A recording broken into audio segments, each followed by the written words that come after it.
জানতে চাইলাম, হে প্রভু, হে ভগবান, হে দয়াময়, আমার এই মনের আশাগুলো তুমি পূর্ণ করো।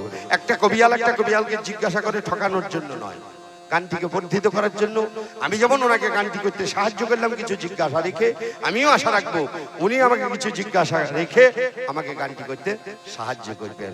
এই পর্যন্ত বলে আমার প্রথম পালা এখানে রাখি, ছোট্ট একটা গান দিয়ে। ওরে আমার খবর লইয়া দিনের শেষে প্রাণের কানাই রে,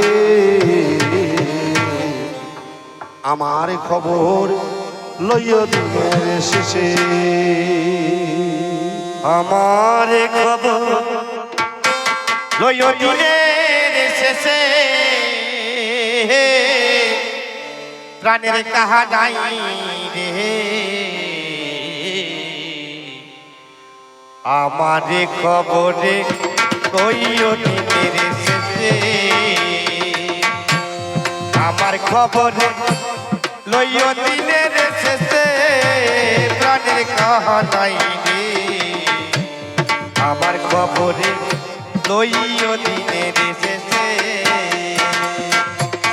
আমার খবরে লইয়া দিনের শেষে প্রাণের কাহানাই রে, আমার খবরে লইয়া দিনের শেষে। এখন আমার সব আছে, আত্মীয় স্বজন পরিজন, স্ত্রী পুত্র পরিবার, এখন আমার দেহের শক্তি আছে, এখন আমার সব আছে, কিন্তু যেদিন আমার কিছুই থাকবে না। প্রভুকে পাঠিয়েছিলে তুমি পূর্ণ ঝাঁকা নিয়ে, এই ভবের হাতে বেচা কেনা করতে করতে আজ আমি শূন্য হাতে তোমার কাছে যখন দাঁড়াবো ঠাকুর, সেদিন যেন তুমি আমায় ফিরিয়ে দিও না ঠাকুর, অধম হইলে তাড়িয়ে দিও না ঠাকুর, সেদিন যেন তুমি আমার খবরটা দিয়ে দয়াল। যতক্ষণ এই সংসারকে আপনি দিতে পারবেন ততক্ষণ সংসার আপনার, যেদিন আর কিছু দিতে পারবেন না সেদিন সংসার আপনাকে অবাঞ্ছিত বলে দূরে ছেড়ে ফেলে দেবে। যে গরুটা দুধ দান করে মালিক মনে মনে ভাবে 8-4 কিলো খাবার খাওয়ালে 8-2 কিলো দুধ বেশি দেবে, সেই গরুটা যেদিন আর দুধ দান করতে পারে না, যেদিন আর বাচ্চা দেওয়ার ক্ষমতা রাখে না, পাইকার ডেকে বিক্রি করে দেয়। এই রূপের অহংকার, শক্তির অহংকার, পয়সার অহংকার বেশিক্ষণকার নয় বাবা। হরিবল হরিবল। তুমি যা পেয়েছো এখান থেকেই পেয়েছো, যা নিয়েছো এখানেই নিয়েছো, যা দেবে এখানেই দিয়ে আবার চলে যেতে হবে। যেমন এসেছিলে শূন্য হাতে, ফিরে যাবে তুমি শূন্য হাতে, কিচ্ছু নিয়ে যাবার ক্ষমতা তোমার নেই। পঞ্চভূতেই দেহ ক্ষিতি অপতেজ মরুত্তম, এই দেহখানাও পঞ্চভূতি বিলীন হয়ে যাবে। যখন পোড়ানো হবে শ্মশানে, এক মুষ্টি ছাই ছাড়া আর কিছুই থাকবে না। জয় নিতাই, জয় না। তাই যখন আমার কেউ থাকবে না সেদিন যেন তুমি আমার পাশে থেকে থাকবে। বলিও কানাই রে,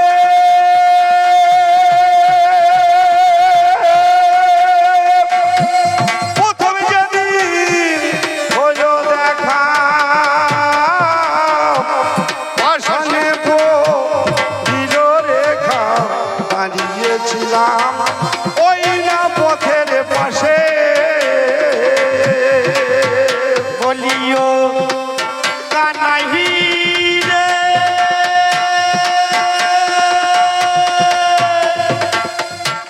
প্রথম যদি হলো দেখা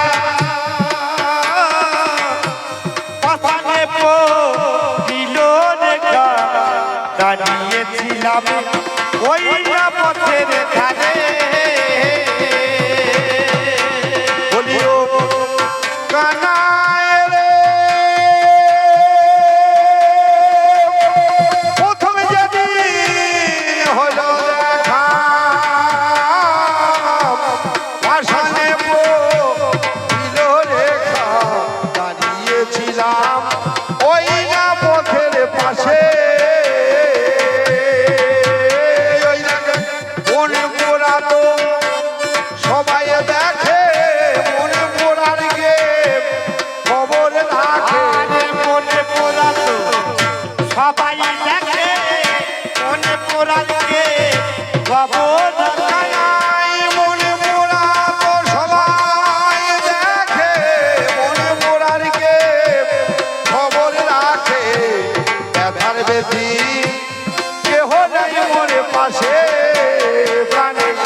বাংলার বিখ্যাত প্রায়ত চারণ যিনি আমার পরম গুরু, গুরুদেবের গুরুদেব। আমার গুরুদেব ছিলেন তপন চ্যাটার্জি মহাশয়, তার গুরুদেব ছিলেন কাশীনাথ দেবনাথ মহাশয়। যখন আর গান গাইতে পারেন না, গলার মাঝখানে দুরারোগ্য ব্যাধি ক্যান্সার, শিশি বিছানায় কলম চালাচ্ছে আর সেই গোবিন্দকে বলছে, গোবিন্দ সারা জীবন যে মুক্তি আমি তোমার নাম গাইলাম ঠাকুর, সেই গলার মাঝখানে আজ আমার দুরারোগ্য ব্যাধি ক্যান্সার। তবে যে গান আমি লেখনীতে দিয়ে গেলাম, আমার আর্জি তোমার চরণে জানিয়ে গেলাম ঠাকুর, এ গান হয়তো আমি গাইতে পারবো না, কিন্তু আমার পরবর্তী যেসব শিল্পীরা আসবে তারা এই গান গাইবে, তাদের মাঝখানে আমি বেঁচে থাকবো। আমার গুরুজিও চলে গেলেন, খুব বেশি বয়স নয়, আপনাদের পরিচিত তপন চ্যাটার্জি মহাশয়, প্রশিগ্রাম বাড়ি। আমাকে খুব ভালোবাসতেন। ছোট্টবেলায় আমার বাবা মারা গেছে। আমি গুরুজিকে কোনোদিন গুরুদেব বলতাম না, পিতা বলতাম, বাবা বলতাম। সেই পিতা হারানোর যে যন্ত্রণা, যে ব্যথা, তার ভালোবাসার পলক দিয়ে আমার হৃদয়ে সেই ফাঁকা জায়গাটা তিনি পূর্ণ করে দিয়েছিলেন। ছন্ন ছাড়া জীবন ছিল আমার।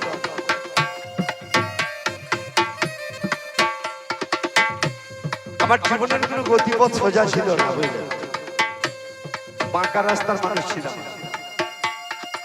ছোট্টবেলায় বাবা মারা গেলে যেমন হয় বেপরোয়া, সেই ছন্ন ছাড়া জীবনটাকে গুছিয়ে আপনাদের মতো ভক্তের চরণে সেবায় লাগিয়ে দিয়ে গেছেন একমাত্র তিনি। তার কৃপা, তার দয়া, তার মমতা, তার ভালোবাসায় আজ আমি আপনাদের সামনে স্টেজে বললাম। এই গুরুদেবের চরণে সশ্রদ্ধ প্রণাম জানাই। আমার পরম গুরু আক্ষেপ করে চালাচ্ছেন, হে প্রভু, তোমাকে না পাওয়ার যে ব্যথা, না পাওয়ার যে বেদনা, এই ব্যথার নদী আমি ভাসিয়ে দিলাম ঠাকুর। জানি না কোনোদিন কৃষ্ণচরণ রূপ সমুদ্রে আমার এই নদীখানা মিশবে কিনা। বলিও কানায় রে,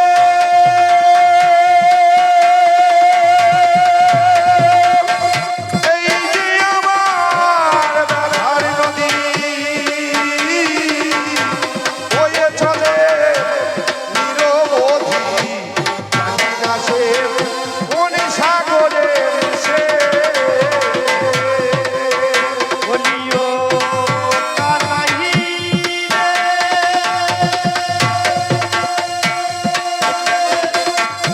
এই যে আমার ব্যথার নদী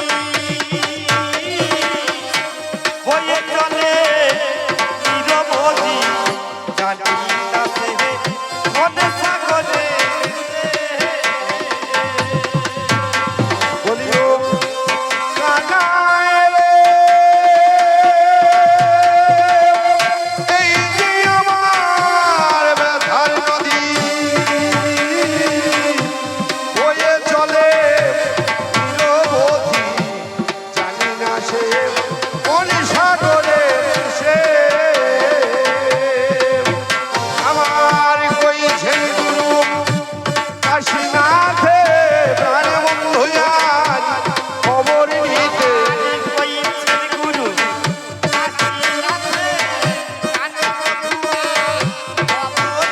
আমার কইছেন গুরু কাশীনাথে প্রাণ বন্ধু আজ খবর নিতে।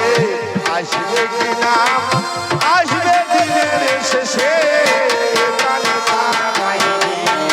আর একবার মায়েরা জোর বলুন, ধনী বাবার বলুন, তাই গো